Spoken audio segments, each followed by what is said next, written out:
ഞങ്ങളൊരു സോയ ചങ്ക ഉണ്ടാക്കാൻ പോയാണ്. അങ്ങനെ വെളിച്ചെണ്ണ ഒഴിച്ചു. എന്നിട്ട് അതിൽ പട്ട, ഗ്രാമ്പൂ, ഇഞ്ചി, വെളുത്തുള്ളി ചേർത്തു. എന്നിട്ടതിൽ അതൊന്ന് വഴറ്റിയിട്ട് എൻ്റെ പച്ചമണം മാറിയപ്പോൾ സവാള ഇട്ട് ഒന്ന് നല്ലോണം നല്ലോണം ഒന്ന് വഴറ്റി നല്ല ഗോൾഡൻ കളർ വരുന്നത് വരെ വഴറ്റി. എന്നിട്ട് ഇത്തിരി മഞ്ഞപ്പൊടി ഇട്ടിട്ട് ഒന്നും കൂടി വഴറ്റി പച്ചമണം മാറുന്നത് വരെ വഴറ്റി. അങ്ങനെ നമ്മൾ കരിയേപ്പിലയും കൂടെ ഇട്ടു.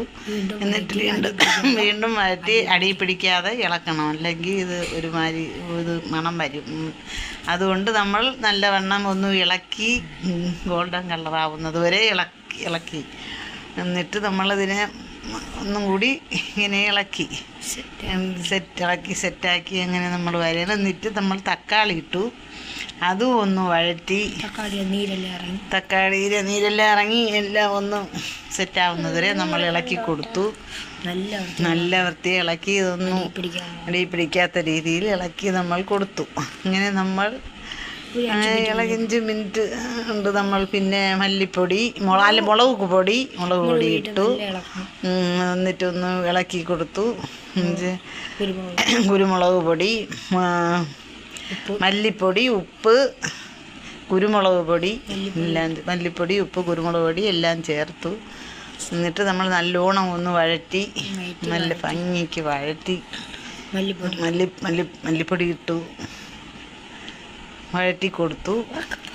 എന്നിട്ട് നമ്മൾ നല്ലവണ്ണം ഗോൾഡൻ കളറാക്കി. എന്നിട്ട് നമ്മൾ കഴുകി ഊറ്റിയെടുത്ത സോയ ചങ്കാണ് നമ്മൾ തിളപ്പിച്ച വെള്ളത്തിലിട്ട് നല്ലവണ്ണം കഴുകി പിഴിഞ്ഞെടുത്ത സോയ ചങ്ക്. എന്നിട്ട് നമ്മളത് ഇതിലോട്ട് ചേർത്ത് കൊടുത്തു നല്ലോണം ഒന്ന് വഴറ്റി, നല്ലോണം ഒന്ന് വഴറ്റി എല്ലാം ഒന്ന് നല്ല സെറ്റാക്കി എടുക്കാൻ വേണ്ടിയാണ് നമ്മൾ ചെയ്യുന്നത്.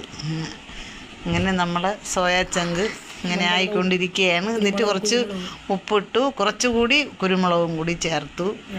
എന്നിട്ട് ഇളക്കി ഒരു ഗോൾഡൻ കളർ വരണം. അങ്ങനെ നമ്മൾ ഇളക്കി കൊടുക്കുകയാണ്. നല്ല അടിപൊളിയാവുന്നത് വരെ നമ്മളിങ്ങനെ ഇളക്കി കൊടുത്തുകൊണ്ടിരിക്കും. എന്നിട്ട് കുറച്ച് വെള്ളം കൂടെ ഒഴിച്ചു. ചൂടുവെള്ളമാണ് ഒഴിച്ചത്, കാരണം ഇത് കുറച്ച് വേവും കൂടെ ഉണ്ട്. അതുകൊണ്ട് നമ്മൾ കുറച്ച് തിളച്ച വെള്ളമാണ് ഒഴിച്ചത്, ഇതൊന്ന് വേവാൻ വേണ്ടി. അങ്ങനെ നമ്മൾ കുറേ ഇങ്ങനെ ഇളക്കി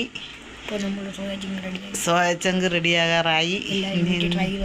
എല്ലാവരും ഇതുപോലെ ഉണ്ടാക്കി നോക്കണം. ഞങ്ങളും ഉണ്ടാക്കി നോക്കി. ലൈക്ക് ചെയ്യണം, ഷെയർ ചെയ്യണം. നമ്മൾ എന്നിട്ട് അവസാനം